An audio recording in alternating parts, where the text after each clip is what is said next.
Du coup, merci de m'accueillir aujourd'hui. Donc moi, je viens vous parler de l'Afrique australe, un espace en profonde mutation. Alors, si on reprend un petit peu le programme, puisque du coup, c'est lié au thème 4, donc j'ai bien compris qu'il y avait de fortes attentes autour de ce thème qui est nouveau. Donc en fait, il y a 3 sous-questions dans ce thème, à savoir celui des milieux, celui des questions de transition au sens large et celui des mobilités. Donc là, j'ai disons encadré les éléments qui me semblent le plus importants et sur lesquels en fait, on va revenir un petit peu tout au long de la conférence. Donc à savoir la question des ressources, la question de la mondialisation qui traverse évidemment cet espace, très fortement la question des inégalités et des logiques ségrégatives qui structurent fortement l'Afrique australe, et les questions des mobilités touristiques, puisque du coup j'ai conçu la présentation en 2 temps. Tout d'abord des éléments de définition sur l'Afrique australe, puisque j'ai cru comprendre que ce n'était pas clairement défini dans les programmes. Donc du coup, je vais vous donner quelques éléments pour vous définir l'Afrique australe et puis vous proposer un découpage qui me semble plus pertinent et des éléments de définition de cet ensemble.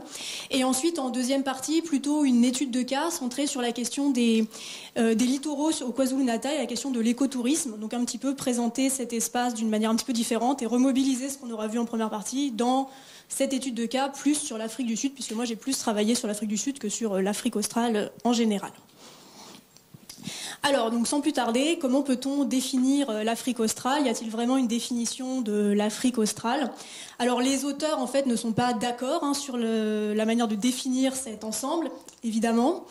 Du coup, en termes de limites, autant les auteurs sont tous à peu près d'accord sur le fait que la limite sud est évidente, on inclut l'Afrique du Sud dedans, autant la limite septentrionale pose question. Donc du coup, les auteurs présentent l'Afrique australe comme étant un ensemble de 7, 10 ou 15 pays, ce qui n'est pas exactement forcément toujours la même chose. Alors, Jean-Pierre Raison, dans sa géographie, enfin dans l'article qu'il consacre à la géographie universelle en 1994, lui prend 10 pays. Donc en fait, l'Afrique du Sud et puis des cercles concentriques autour de l'Afrique du Sud. Après, Philippe Gervais-Lamboni, qui est peut-être l'auteur qui a le plus travaillé sur l'Afrique australe et qui, du coup, est la référence centrale sur cette question-là, puisqu'il a même publié un manuel, disons, dessus. Donc en 99, il avait déjà écrit un article dessus, et dans ce cadre-là, lui, en fait, il excluait une partie des pays, puisqu'il se concentrait, lui, sur l'Afrique australe anglophone. Donc, par exemple, il ne prenait pas en compte l'Angola et le Mozambique, puisque c'était des pays lusophones qu'il considérait comme spécifiques. Mais il est revenu sur ses positions, puisqu'en 2013, il inclut ces pays. Et en fait, pour lui, l'Afrique australe, ça va être les pays frontaliers de l'Afrique du Sud. Donc, la Namibie, le Botswana, le Zimbabwe, le Mozambique et le Swaziland et le Lesotho. Donc, c'est plutôt cette définition qui fait à peu près consensus, on va dire. Par ailleurs, l'Afrique australe existe, disons d'un point de vue institutionnel, ce sont les pays de la ASDAC, donc la communauté de développement d'Afrique australe, dont je vous ai mis une petite carte en bas, qui elle comprend du coup beaucoup plus de pays, 15 pays, dont notamment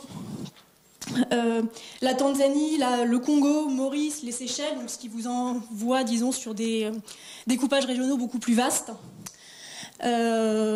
Bon, du coup, généralement, on prend plutôt la définition de Philippe Gervais-Lamboni, à savoir ces pays frontaliers de l'Afrique du Sud. Puisqu'en effet, ça, les auteurs insistent tous dessus, l'Afrique australe est un espace qui est fortement structuré par son lien avec l'Afrique du Sud. Puisque l'ensemble des pays de l'Afrique australe vont être, en fait, dépendants économiquement et politiquement de l'Afrique du Sud, que ce soit entièrement, par exemple c'est le cas du Lesotho ou du Swaziland, dont l'économie dépend entièrement de l'Afrique du Sud, ou un peu plus marginalement, mais néanmoins en fait, l'Afrique du Sud structure grandement cet ensemble. Alors, quels sont les éléments structurants que les auteurs relèvent sur l'Afrique australe? Alors, tout d'abord, d'un point de vue plus climat, disons, c'est une Afrique qui est plutôt sèche et d'altitude.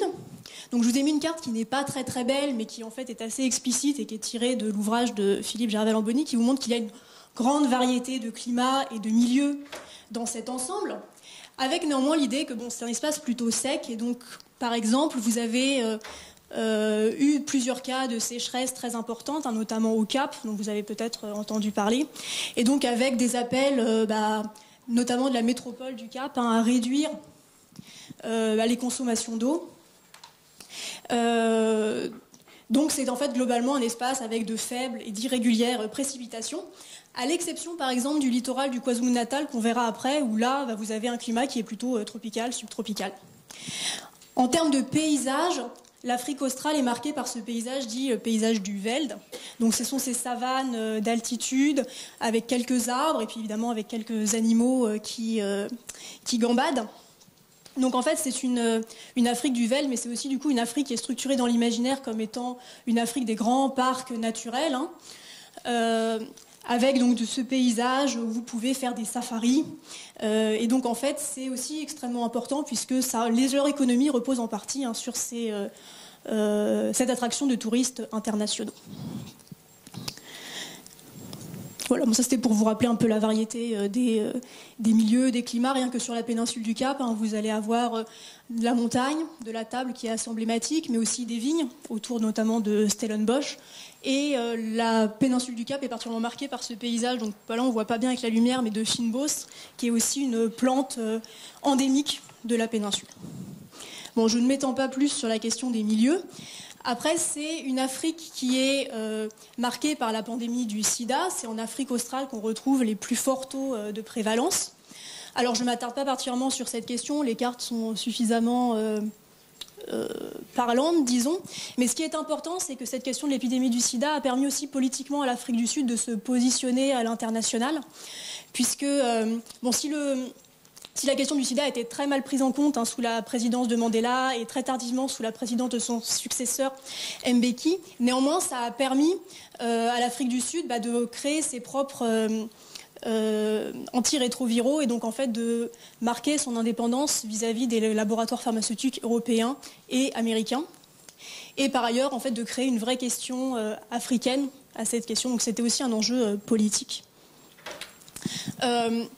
Élément qui est à mon sens véritablement structurant, c'est la question des mines. C'est le seul espace d'Afrique qui a à ce point été structuré par les mines. Donc là, je vous ai mis une image du fameux trou de la ville de Kimberley où a été trouvé le plus gros diamant du monde. Et donc c'est le plus gros trou créé par la main de l'homme. Donc on voit en fait que c'est des pays qui exportent énormément de minerais, que ce soit des productions très diversifiées. Donc, par exemple, l'Afrique du Sud exporte plus de 25 types de produits différents. Autant ses voisins vont avoir plutôt des exportations très mono-ressources, on va dire. Donc, par exemple, vous avez peut-être entendu parler du Botswana et des fameux diamants.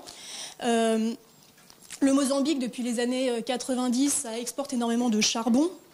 Donc en fait, c'est un espace qui est grandement structuré en tout cas économiquement, par ces mines. Et même les pays qui ont tardivement développé leur économie minière, comme le Swaziland, le Lesotho ou le Mozambique, ont en fait fourni énormément de main-d'œuvre pour l'exploitation minière dans les autres pays. Donc ça a aussi structuré leur économie, puisque les envois d'argent ont été importants pour leurs économies.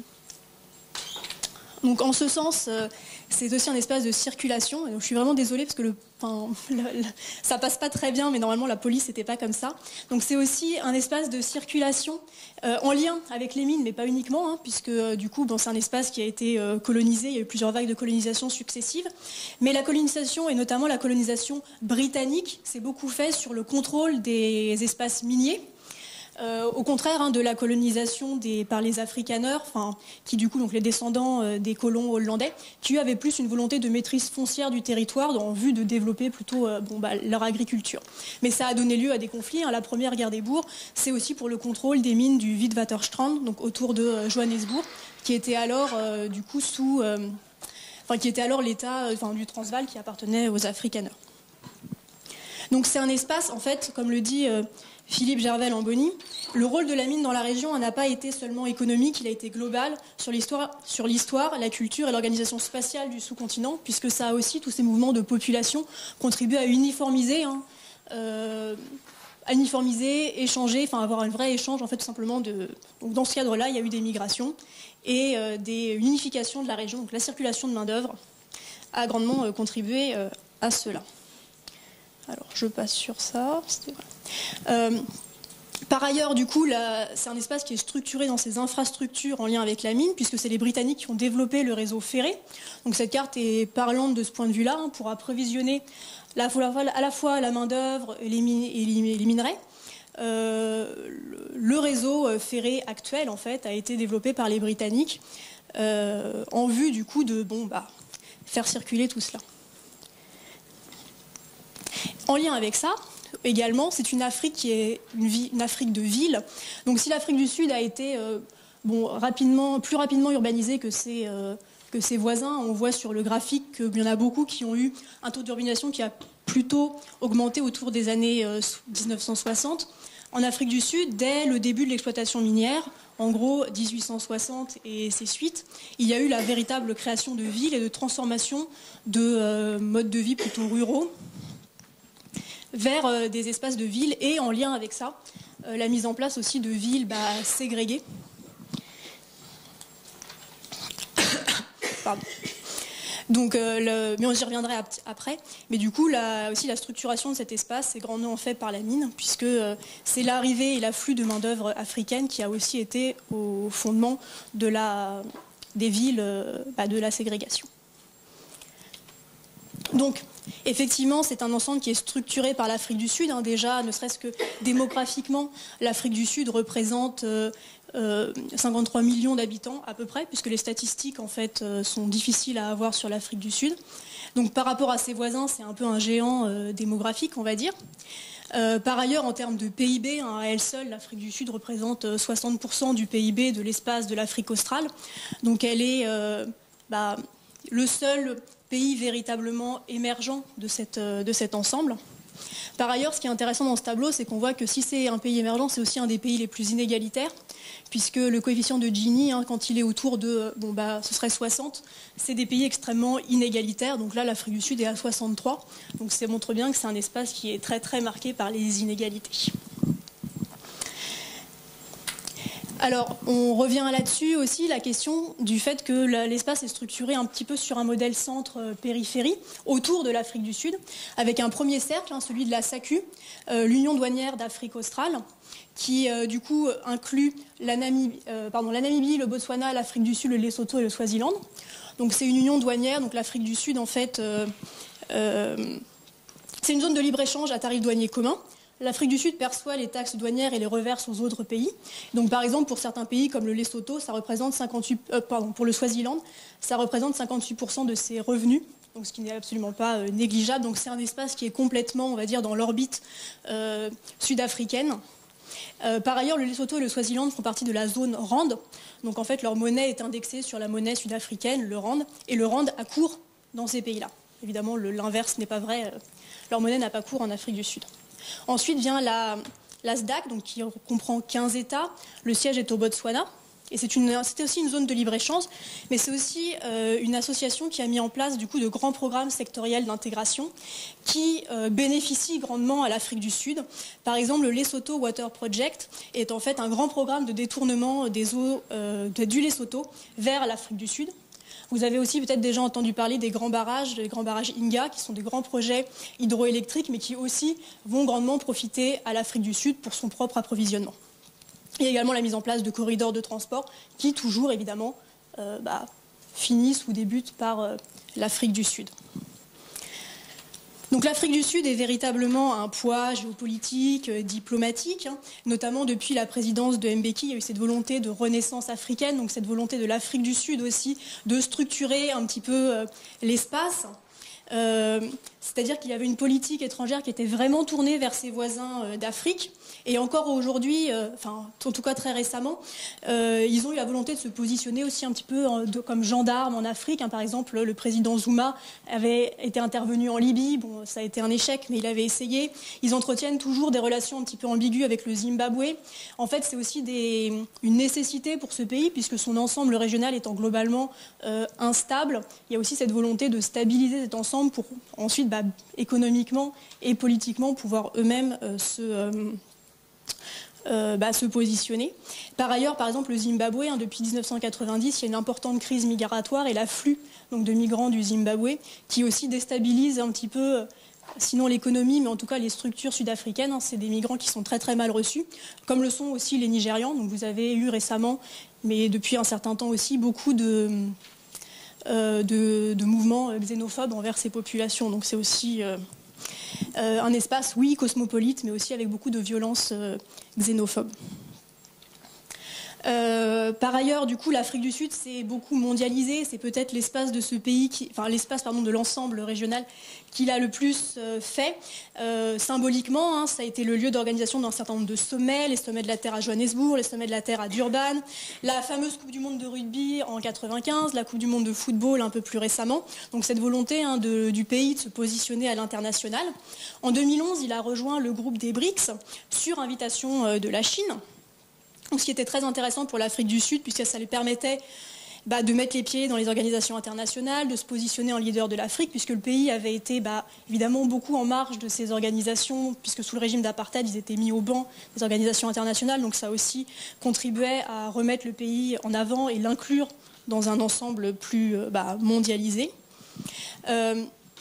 Néanmoins, toute cette renaissance africaine, toute cette mondialisation ne va pas sans territoire gagnant et perdant.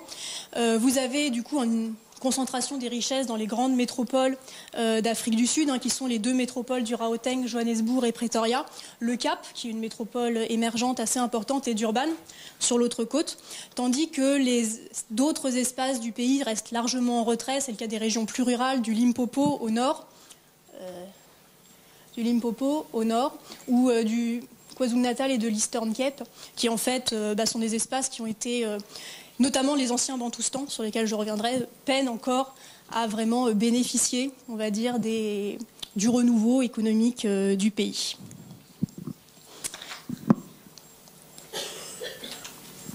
Par ailleurs, effectivement, pour parler un peu plus de cet ensemble régional, la polarisation par l'Afrique du Sud est largement remise en question par ses voisins qui sont émergents. Par exemple, l'Angola, depuis qu'ils ont depuis que le pétrole leur apporte de l'argent, essaye aussi de se distinguer un petit peu de l'Afrique du Sud, le Mozambique également. Donc en fait, ils utilisent aussi leurs nouvelles ressources minières pour un peu se détacher de l'Afrique du Sud et créer de nouveaux partenariats avec la Chine, évidemment, mais aussi avec, par exemple, dans le cas du Mozambique, compte tenu de la langue, des nouveaux liens avec le Brésil, qui du coup, cette coopération sud-sud. Donc là, par exemple, je vous ai mis une caricature qui présente l'arrivée du groupe Vale au Mozambique. Donc en fait, c'est aussi une nouvelle forme de prédation des ressources d'Afrique, mais par des voisins du Sud, on va dire. Par ailleurs, il y a un certain nombre de partenariats avec l'Union européenne ou avec les États-Unis qui ne passent pas par l'Afrique du Sud. Donc un certain nombre d'autres États s'indépendantisent un petit peu. Et par exemple, dans le cas de la Chine, si la Chine a beaucoup utilisé l'Afrique du Sud comme porte d'entrée sur le continent, finalement, elle a peu investi par rapport à ce qu'elle a pu faire dans d'autres pays. Par exemple, elle a beaucoup plus investi en Zambie qu'elle ne l'a fait en Afrique du Sud. Alors, un autre élément un peu structurant et un petit peu important de cet espace, c'est la question des régimes ségrégationnistes drastiques, évidemment l'apartheid en Afrique du Sud, mais pas que. En fait, les espaces qui étaient sous contrôle britannique qui ont échappé. En revanche, ça a touché l'Afrique du Sud, la Namibie et le Zimbabwe. Et ça a durablement structuré ces espaces. Donc je vous ai mis quelques dates clés, mais peut-être ne pas revenir particulièrement dessus, parce qu'on manque un petit peu de temps et je pourrais revenir dessus dans les questions. Mais disons l'idée qu'en fait, à partir en gros de 1910 et jusqu'à la fin de l'apartheid dans les années 90, c'est des espaces qui ont été vraiment marqués par ces régimes, donc en fait, ségrégationnistes, de séparation des races. Date importante, c'est donc la victoire du Parti national afrikaner en 1948, et donc victoire politique, électorale, qui a été suivie en 1950 de deux lois très importantes qui du coup ont instauré véritablement une ségrégation, puisqu'en fait avant elle existait dans les villes coloniales, mais elle n'était pas aussi légalement appuyée qu'elle ne l'a été ensuite. Donc en fait les gens étaient classés selon leur race et ensuite on leur avait attribué du coup des lieux de résidence. Donc en fait, on distingue aussi parfois le petit apartheid, ce qu'on appelle plutôt le petit apartheid, qui a été traduit un peu abusivement en français en petit apartheid, qui serait plutôt l'apartheid mesquin, c'est-à-dire l'apartheid de tous les jours, qui est celui qu'on connaît le plus et le mieux, à savoir celui en fait des espaces publics séparés. Donc là, je vous ai mis des images du musée de l'apartheid à Johannesburg qui permettent de retracer un petit peu ça. Quand vous arrivez à l'entrée, on vous donne un ticket et vous êtes de manière tout à fait aléatoire classé comme blanc ou non blanc. Donc ça permet de comprendre aussi un petit peu le fonctionnement parfois inique et arbitraire de cette classification. Et ensuite, vous avez donc tous ces panneaux, tous ces éléments-là. Bon, l'idée étant d'éviter toute mixité et idéologiquement d'éviter une dilution du sang blanc. Donc idéologiquement, c'était quelque chose de très fort.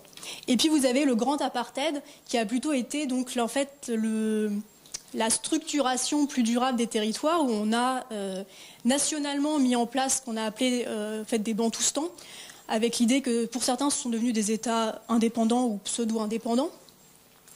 Mais l'idée étant qu'en fait, chaque groupe racial allait désormais avoir son espace à lui. Donc à l'échelle nationale, ça supposait de réserver des terres aux Blancs. Donc bon, c'est quand même la majorité des terres. Et c'était aussi évidemment les terres où il y avait notamment les ressources minières et les meilleures terres agricoles.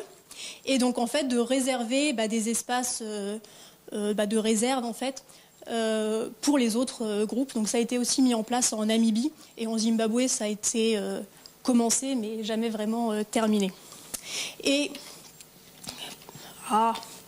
du coup, à une échelle plus de la ville, ça a aussi supposé du coup la mise en place d'espaces ségrégés.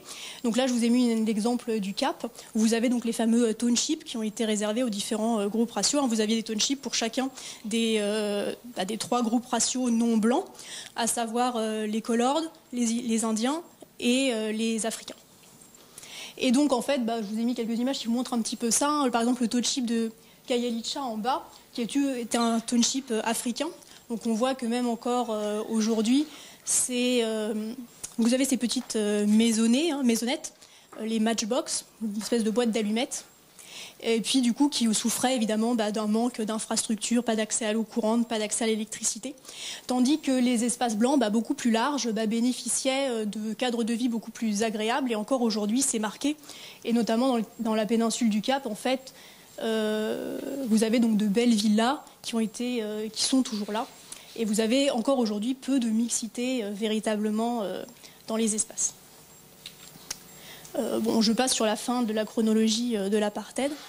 Mais du coup, ce qu'il faut retenir, c'est qu'en gros, en 1994, les premières élections démocratiques ont mis Nelson Mandela au pouvoir et il y a eu la mise en place du grand compromis des élites, c'est comme ça qu'on a appelé ça, grand compromis qui a aujourd'hui tendance à s'effriter. Donc c'est une caricature qu'on présente souvent, qui du coup rappelle que les nouvelles élites bénéficient toujours de leurs privilèges passés et que les nouvelles élites noires émergentes, qui sont en fait une minorité à avoir bénéficié des politiques de rééquilibrage, sont aujourd'hui beaucoup moins enclines à se préoccuper d'équité sociale, ce qui était plutôt donc en fait au début de la démocratie, il y avait ce compromis qui avait été fait entre de nouveaux droits sociaux pour toutes les populations qui ont été marginalisées et en même temps la garantie d'un régime libéral qui permettait aussi aux anciennes élites de continuer leur business comme elles le faisaient avant, plus ou moins.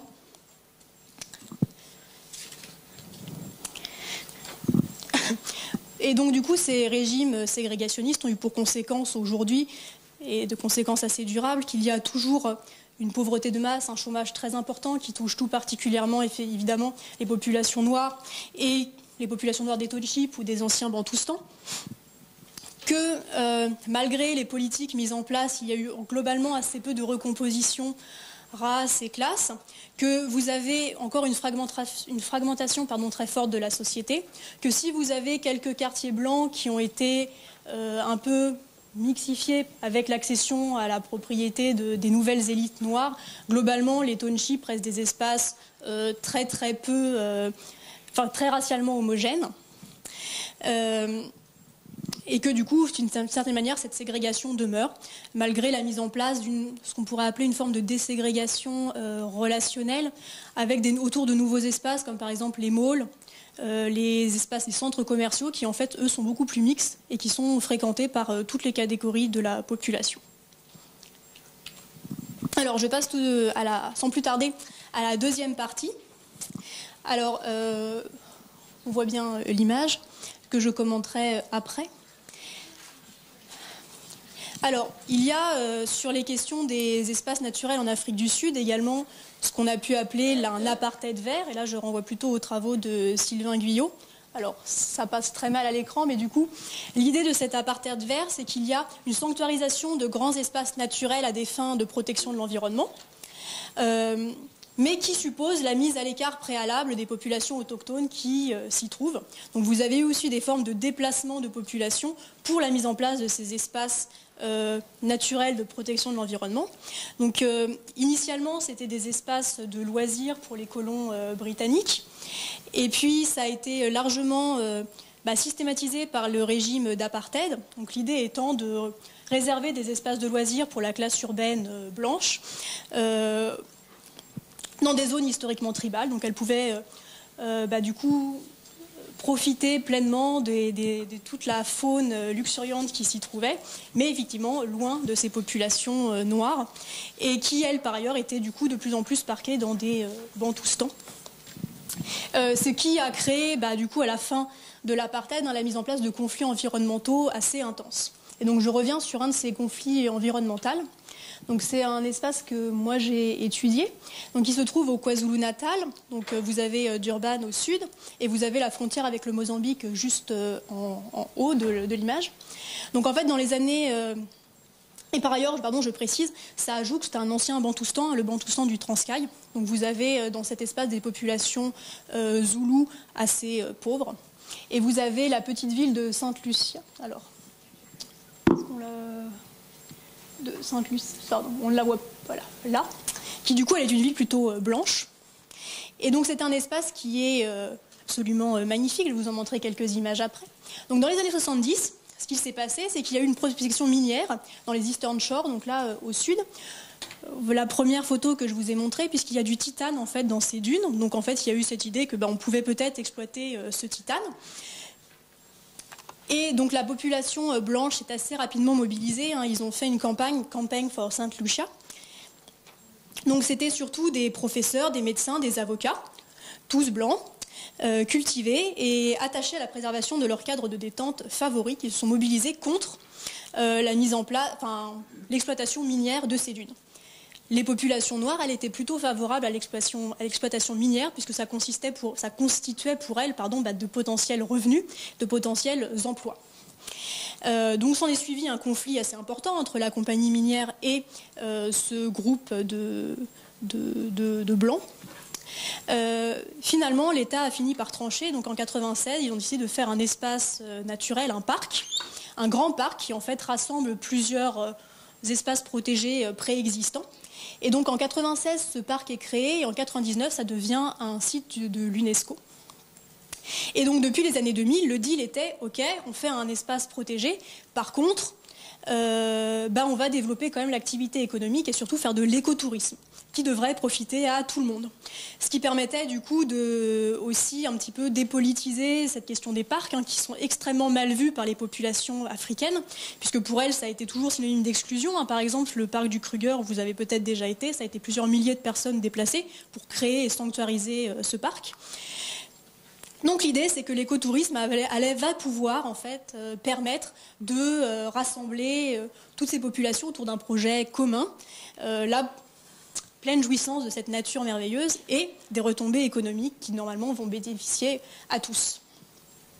Alors je vous montre quelques images du parc où là vous avez toute une promotion du parc qui est tournée autour de la question des joyaux. Vous avez 10 joyaux que vous pouvez visiter dans le parc de Sainte-Lucie. Donc qui sont pointés là. Juste quelques chiffres, c'est un parc qui est très très grand. Aujourd'hui, il représente plus de 13 000 km², puisque c'est un parc qui est à la fois terrestre et à la fois marin. Il y a un espace protégé marin, puisque vous avez des baleines qui viennent, vous avez des tortues, notamment des tortues luttes. Alors, en termes d'image, c'est assez intéressant quand vous allez sur le site du parc d'Issy Mangalisio. Vous avez du coup cette idée que qu'est-ce qui est mis en avant en fait? Vous pouvez rencontrer les locaux. Donc les locaux, dans ce cadre-là, c'est moins les personnes qui y vivent que les girafes. Donc vous avez cette idée que c'est des espaces de nature, très empreints de l'idée de wilderness, où vous allez avoir cette nature sauvage à laquelle vous pouvez accéder directement. Et vous avez un certain nombre d'activités qui sont promues. Donc pour profiter de la plage, mais aussi aller observer les baleines, donc avec un prestataire qui va vous y emmener, observer les hippopotames, là aussi avec un prestataire, faire du kayak, faire de la plongée, avec toujours une certaine séparation un petit peu raciste des choses, où vous avez généralement des touristes blancs qui vous sont présentés, et les Africains sont présentés, quand ils sont là, uniquement dans un cultural village, donc en fait c'est aussi une forme assez... Et vous avez du coup donc, ces deux types de personnes qui vont fréquenter le parc et une troisième qui va servir d'intermédiaire. Donc je vous en ai mis un en bas, c'est le ranger qui est souvent blanc.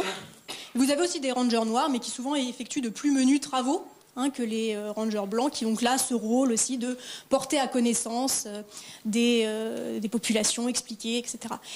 Il y a quand même eu des évolutions entre les études qu'avait fait Sylvain Guyot sur cette région et quand moi j'y suis retournée, donc 10 ans après. En fait, il y a quand même... les touristes ne sont plus que des touristes, il y a aussi des touristes noirs maintenant, autour de cette classe moyenne, notamment venus du Gauteng, qui viennent aussi profiter de la plage et des parcs. Donc il y a une certaine démocratisation de ces parcs. Et vous avez, là on voit sur l'image du bas, quelque chose de beaucoup plus métissé aussi, qui vient profiter de ces parcs. Vous avez des populations indiennes, des populations africaines. Je voulais vous montrer du coup quelques images. C'était une petite vidéo, je ne sais pas si on va entendre le son, mais qui vous montre un petit peu les paysages du parc et surtout qui je trouve très intéressante pour montrer un petit peu. C'est une vidéo promotionnelle donc, qui a été faite dans le cadre, ils avaient mis en place un trail donc à vélo. Habituellement dans les parcs vous circulez en voiture, donc ça suppose aussi quand on veut accéder au parc d'avoir sa voiture individuelle, ce qui n'est pas, ce qui est autant les blancs d'Afrique du Sud ont tous une voiture, autant les noirs n'ont pas tous des voitures. Et donc ça montre un petit peu quel est l'imaginaire associé à ce parc. The whole unique concept about this ride is you start from the ocean and you head out through the bush up into the mountains. You get to ride in Big Five country, in bush that a lot of tourists don't even get to see. It's spectacular. You know, you come to a game reserve and you get to drive out in your vehicle and you look at the animals through the windscreen. It's like watching TV. When you come and ride, it's first hand, it's real. You know, you can be 50 meters from a giraffe and they run past you, you hear the zebra calling. It's the real deal. Within the game parks, you know, you're riding along a path that's been made by an animal and they just flow. It's amazing how they flow. It's just this perfect path through the bush, perfect for mountain bikes. This is very, very unique and it's a privilege. It's an honor to be able to ride in a World Heritage Site.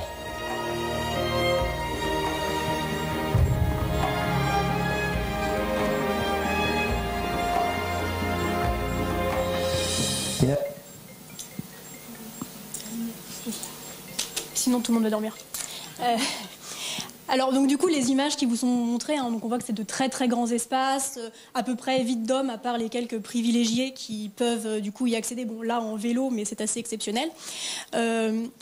Et donc du coup qui en plus, ils le disent dans la vidéo, ont le privilège là d'emprunter des sentiers qui sont créés par les animaux et donc pas par les hommes. Donc il y a vraiment cette idée sont des espaces pleinement naturels. Alors ce qui est complètement de l'ordre du fantasme, parce que les parcs en Afrique du Sud sont extrêmement contrôlés. Il y a un contrôle des populations animales, il y a un contrôle des entrées, des sorties. Enfin c'est des espaces qui sont pas du tout naturels. Mais néanmoins vous avez ça, donc ces grands espaces avec cette musique un petit peu poignante. Et puis donc vous avez vu rapidement au début, du coup on ne voyait pas forcément bien, mais vous avez quelques maisons zoulous qui vous sont présentées, donc ces maisons rondes. C'est le seul moment où on voit la mention des populations africaines qui vivent en fait juste à proximité de ce parc, voire dans le parc, puisqu'il y a des parties du parc où il y a des populations qui résident véritablement. Alors tout l'enjeu quand le parc a été créé, a été aussi donc, du coup, d'inclure ces communautés rurales pauvres aux bénéfices dont on peut tirer du parc, puisque c'est des parcs à entrée payante, donc ça génère aussi un certain nombre de revenus. Et pour pratiquer des activités dans le parc, donc à savoir pour être en fait prestataire touristique, il faut obtenir des permis, et ces permis sont sévèrement contrôlés au nom de la préservation de la nature. Vous ne pouvez pas être 10 000 personnes dedans. Donc en fait, le parc a largement fait la promotion, et là c'est pareil, c'est tiré de leur site, de quelques entrepreneurs noirs, et notamment des femmes, qui ont pu obtenir des concessions. Donc là, c'est le cas d'Abigail, qui a obtenu une concession pour l'observation des baleines. Donc le parc fait largement la promotion de cette femme qui a réussi, première femme noire. Alors moi je l'ai rencontrée, et en fait ce dont on se rend compte quand on s'entretient avec elle, c'est qu'en fait derrière cet affichage médiatique et politique, en fait c'est très très compliqué pour un entrepreneur noir de se lancer, et notamment ce qu'elle m'expliquait, c'est qu'en fait son matériel ne lui est pas en propre, elle est obligée de le louer à un autre prestataire. Et en fait un prestataire blanc, donc une autre femme. Donc en fait ça fait aussi c'est-à-dire que les prestataires historiques ne sont pas remplacés par de nouveaux prestataires, si vous voulez. Et en fait, c'est du win-win pour les prestataires historiques. Par ailleurs, de plus en plus, la législation devient très très contraignante, et il faut, pour les prestataires historiques, inclure des associés noirs. Donc là, je vous ai mis des extraits d'entretien, où en fait, les gens vous expliquent assez directement qu'ils ne sont pas obligés d'avoir des associés noirs, mais que s'ils n'en ont pas, ils n'obtiennent pas les permis, parce que vous avez ces politiques de mise en avant, de promotion, dans le cadre du Black Economic Empowerment, où il faut mettre en avant les populations noires, et pas que les populations noires, mais aussi toutes les personnes qui ont été historiquement désavantagées. Donc ça inclut aussi évidemment les autres races, mais aussi les femmes, mais aussi les handicapés, etc., etc., etc. Et donc ce qu'il vous explique, c'est que malgré tout cela, il reste quand même un poids historique assez important, et que pour les personnes, donc ce qu'un des prestataires que j'ai rencontré m'explique, c'est que pour une personne d'ici, donc il entend un Africain, obtenir une concession, c'est presque impossible. La plupart des personnes ici, elles n'ont même pas de compte en banque. Donc en fait, ça quand même, c'est un problème de base. Ici, vous savez, l'apartheid est encore malheureusement très vivace. C'est une chose très dangereuse, le dit-il, mais on l'appelle le fronting. Donc c'était en fait l'idée d'avoir des associés de papier, et c'est ce que font beaucoup d'entrepreneurs blancs. C'est-à-dire que tu prends un associé noir, juste pour avoir un associé noir, juste pour obtenir le contrat, mais il ne prend pas part au business. Ce n'est pas... Donc lui, évidemment, il dit qu'il ne fait pas ça, et que du coup, ce n'est pas juste de faire cela, mais des gens font ça.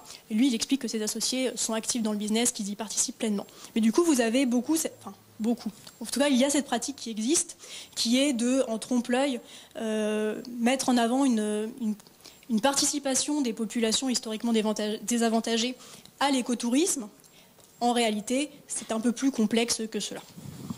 Parce qu'il existe un certain nombre de stratégies de la part des Blancs et des prestataires historiques pour ne pas perdre cette manne économique. Voilà, donc en conclusion... et puis du coup, je pense que vous allez avoir plein de questions à poser. Mais du coup, l'Afrique australe est effectivement un espace en mutation, avec un certain nombre de traits communs, mais qui ne permettent pas généralement de rassembler complètement tous les pays sous un seul ensemble, qu'il s'agit de choisir aussi un petit peu les pays que vous prenez dans ces ensembles-là. C'est un espace avec une grande diversité de milieux, une grande diversité de ressources, évidemment de ressources minières, mais pas que. Donc là, avec le cas des ressources naturelles, je pense que ça montre aussi que ça peut permettre d'expliquer un certain nombre d'inégalités territoriales. Donc ces inégalités territoriales sont à gérer, parce qu'il y a ces héritages, mais il y a aussi des logiques plus mondialisées, puisque c'est des espaces qui, comme à peu près tous les espaces du monde, sont aussi soumis à ces nouvelles logiques de mondialisation, de globalisation, d'uniformisation des espaces. Voilà. Je vous remercie.